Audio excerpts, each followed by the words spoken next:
The hidden siphon, Earth's mantle, quietly steals our air. Stakes first. If the solid Earth can lock oxygen away faster than life restores it, we run a permanent deficit. You won't notice on a morning run, but fires, engines, and ecosystems feel those margins long before lungs complain. The siphon hides in the engine room of plate tectonics. Action. Subduction zones are conveyor belts pointed down. Oceanic crust ages at the surface, soaks up oxidants, water, sulfate, ferric iron, and then dives. As it descends, pressure and heat squeeze fluids from that crust.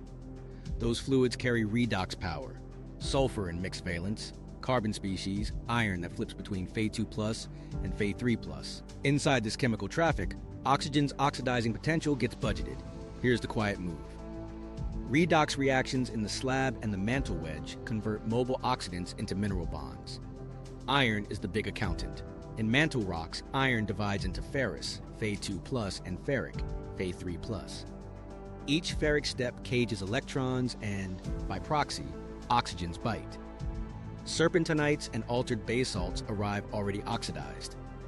Slab-derived fluids shift the oxygen fugacity, FO2, of the wedge upward relative to classic buffers like phyalite, magnetite quartz. Experiments and thermodynamic models plus phase equilibria calculations show open and closed system fluids can sit log units above those buffers. The result: the mantle's redox budget inches upward while free O2 remains absent. Impact: over time, those increments matter. An oxidized mantle vents different gases. More CO2 relative to CO and H2, more SO2 relative to H2S. Change the mix, and you change surface oxidant demand. Meanwhile, oxygen that once roamed as reactive power now lives inside garnet, spinel, and bridgmanite lattices at depth. It doesn't come back as O2. It returns, if at all, as water and carbonates, not breath. Case parallels sharpen the picture. Beneath North America, seismic tomography reveals dripping lithospheric roots, high-velocity blobs peeling from the base of the craton and sinking. Alongside those drips sit cold remnants of the Farallon slab, parked in the mantle transition zone. That fossil plate still warps flow, dragging oxidized material and fluids into places where peridotite is primed to take the redox hit. Mantle xenoliths show variable Fe3+ CIF-Fa ferric share, tracing regions fluids have touched. Where fluids rose, iron oxidized. Where roots dripped, dense, modified lithosphere left the party. Complication: plumes bring volatiles up, but not oxygen gas. Hotspots tap deep reservoirs and return CO2, H2O, SO2. Those are oxidant. Carriers, not oxidants themselves. They can tilt surface budgets via weathering and burial feedbacks, but that's slow. The mantle's ledger doesn't pay back in breath, it pays back in rock chemistry and climate forcing. Meanwhile, something else was happening on a billion-year clock. Studies suggest an overall rise in mantle FO2 by about a log unit or more before the atmosphere's big oxygenation pulses. That implies deep processes, mixing oxidized reservoirs, disproportionation in a magma ocean, pushed the mantle toward higher ferric iron. Subduction kept feeding the budget. Either way, the solid Earth rearranged its own redox, then dictated gas chemistry to the sky. Stakes again, now personal. Remember that firefighter's stubborn pile? Combustion isn't a simple spark. It's a dance inside a flammability envelope defined by fuel, temperature, pressure, and oxygen concentration. Lower oxygen narrows the envelope. Industry calls the floor the limiting oxygen concentration, the point where flames won't propagate. For many hydrocarbons, that nose sits in the low teens. Ambient air is about 21% by volume. Feels safe, until you realize ignition margins collapse first, around cool starts, humidity, smoke dilution, and turbulence. Engines, furnaces, wildland fire behavior, all tuned to a balance that assumes the handrails don't move. Evidence, not metaphor. The Scripps O2 program measures atmospheric O2-N2 ratios with per meg precision. The trend is down, roughly 19 per meg per year, meaning 19 out of a million O2 molecules lost annually. That's about 0.1% over the industrial era so far. Small headline, big threshold story. Ocean warming strips oxygen solubility, stratification locks O2 out of deeper layers. Fossil fuels consume O2 stoichiometrically with carbon. Coastal dead zones spread. Argo floats profile expanding midwater minima. These aren't rumors, they're time series. What nobody knew when we first mapped subduction was how cleanly the pieces fit. Slabs carry oxidants down. Fluids oxidize the mantle. Mantle redox shifts change volcanic exhaust. Exhaust alters surface oxidant demand and climate levers. Meanwhile, life tries to keep up. Photosynthesis minting O2, weathering, burying carbon. Respiration spending the balance. The siphon never yanks, it taps. Drip by drip, deep Earth chemistry leans the surface budget toward scarcity at the edges. And yet, this isn't doom, it's diagnosis. If Earth can hide oxygen and minerals, then the air stays generous only if burial and venting stay in a sweet spot. Enough organic carbon locked away, enough reduced gases scarce, enough ocean circulation to share oxygen's work. When those slip, the siphon shows itself where we live. In fires that won't start clean, in engines that stumble at altitude, in coastal seas that nap in the afternoon, glassy and breathless. Everything is about to change when we rewind through time and see oxygen, not as a line, but a whip. Whiplash world, oxygen booms and crashes in deep time. Quick gut check. If oxygen feels like a steady background hum today, that's recent bias. Rewind to a world that didn't breathe. Early Earth skies were reducing. Methane hazes, iron-laden oceans the color of tea. Then cyanobacteria started spitting out O2 as waste. No manifesto, no plan, just water split for electrons. The rock record shows how that waste scaled up and how often the system snapped. Pattern interrupt. Oxygen on Earth doesn't ramp, it cliff edges. First breadcrumb isn't blue sky, it's sulfur's weird signature. In Archean sediments, sulfur isotopes carry mass-independent fractionation, MIF, a pattern you only get when ultraviolet light hits volcanic sulfur gases in an oxygen-poor atmosphere. Those odd fingerprints show up everywhere before about 2.4 billion years ago, and then they vanish. Detrital pyrite and uraninite, minerals that crumble in oxygen, stop showing in river gravels. Red beds, sandstones stained with iron oxides, spread across continents. Translation: the Great Oxidation Event. O2 didn't drift upward, it crossed a threshold where it could persist. That's a switch, not a slider. Hold that thread. Carbon scribbles louder. The Lomagundi-Getuli excursion. Carbonate rock's worldwide record, the 13C, pushed far positive for tens of millions of years. The usual reading is a burial boom. Organic carbon gets locked away, leaving the dissolved pool heavier in 13C. By stoichiometry, that free burial frees oxygen.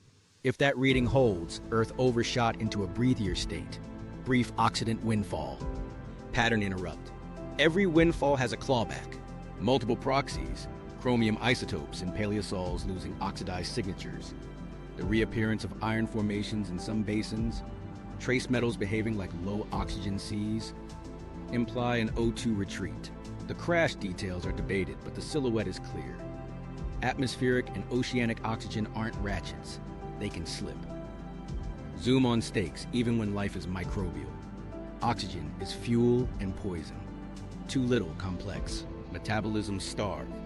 Too much, cells burn. Evolution built buffers, antioxidant enzymes, membranes that mop up reactive oxygen species, and learned to live at shifting floors. When O2 rose regionally, metabolisms bloomed across new redox gradients. When it dipped, those experiments paused or vanished. Quick audience check. If microbes rode the roller coaster, why would our hardware be exempt? Fast forward to the Neoproterozoic, 800 to 540 million years ago. Snowball Earth glaciations bookend flickers in redox proxies. Chromium isotopes, sulfur cycles, and iron speciation paint a patchwork. Oxygenated surface waters over anoxic depths. In those windows, animals appear.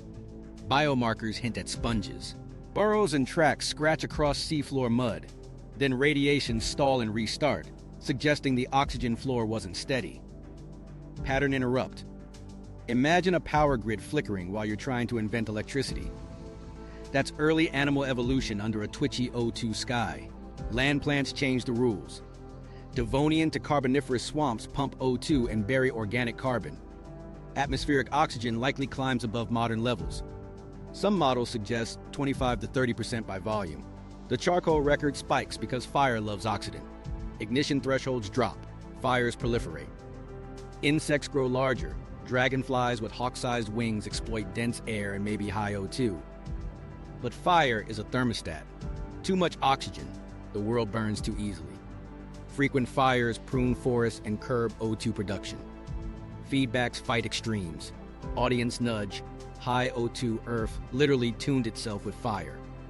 When oxygen sagged, the blows were brutal.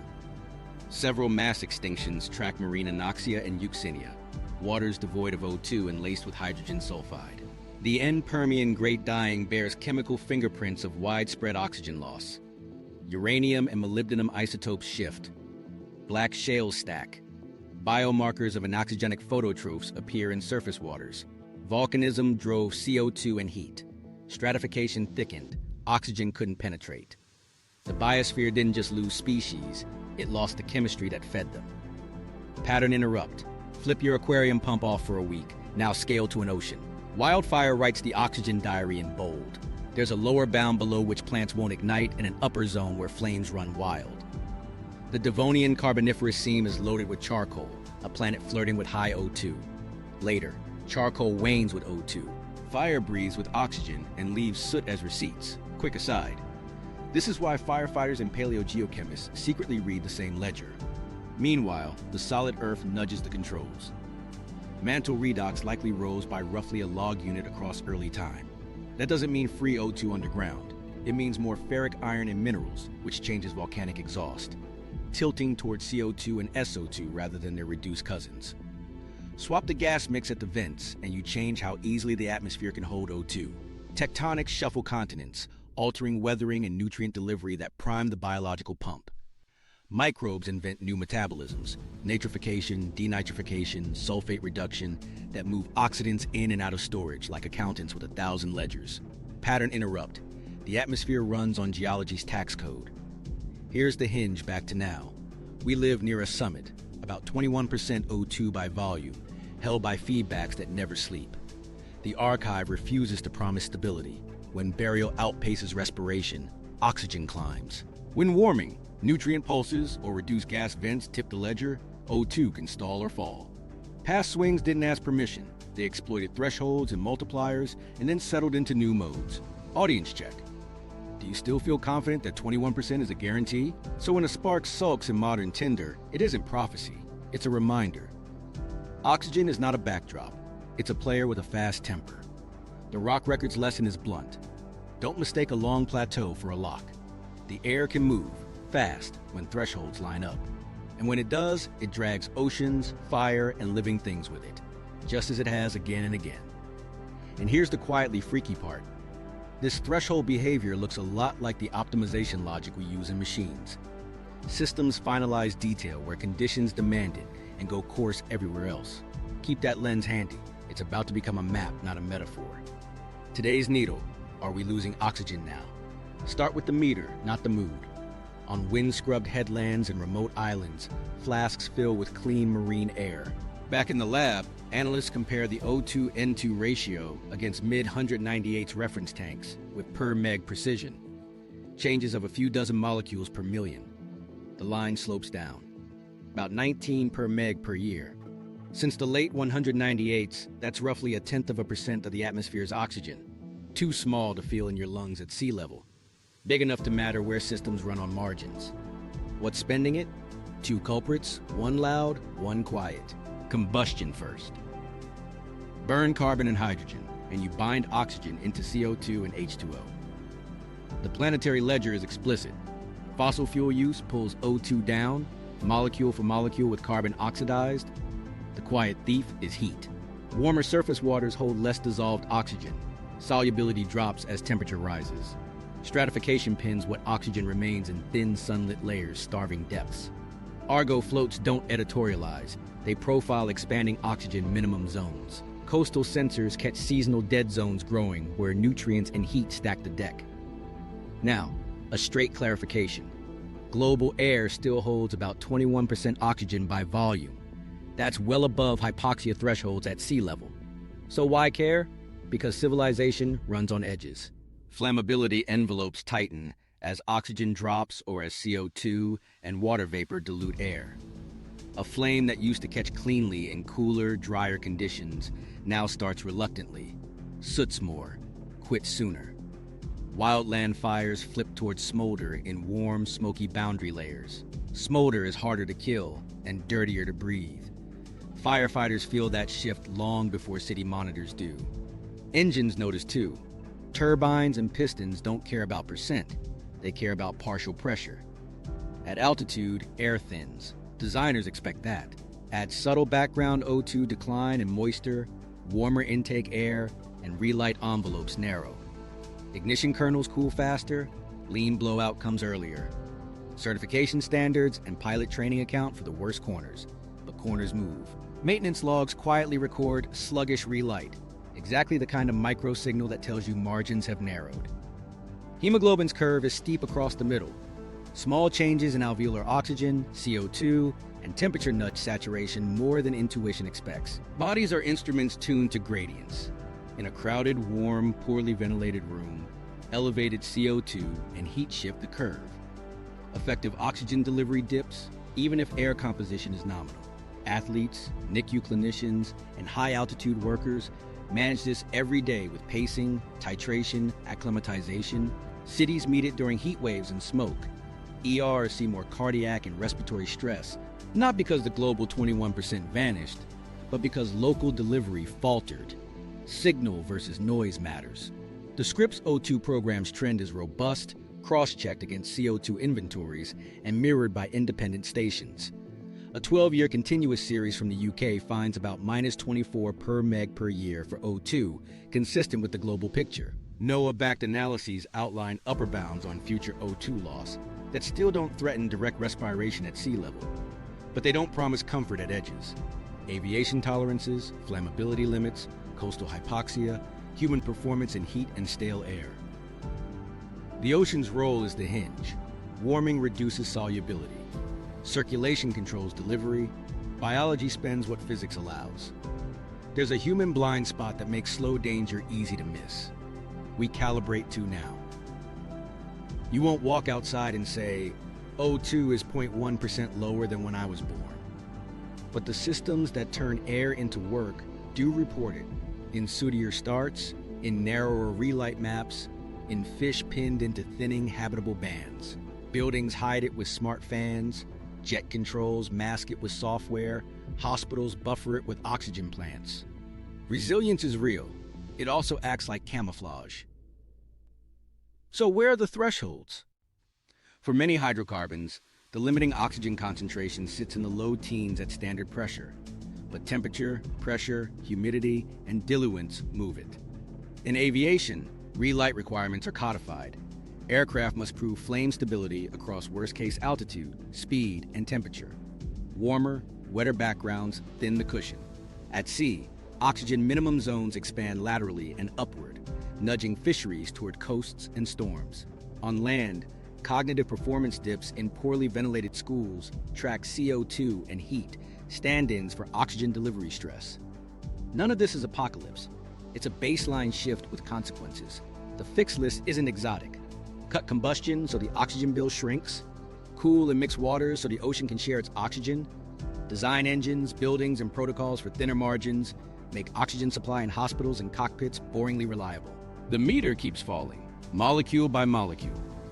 The right response is to pay attention where edges matter. The match, the turbine, the ward, and move the edges back. Fire's secret contract, the oxygen combustion economy.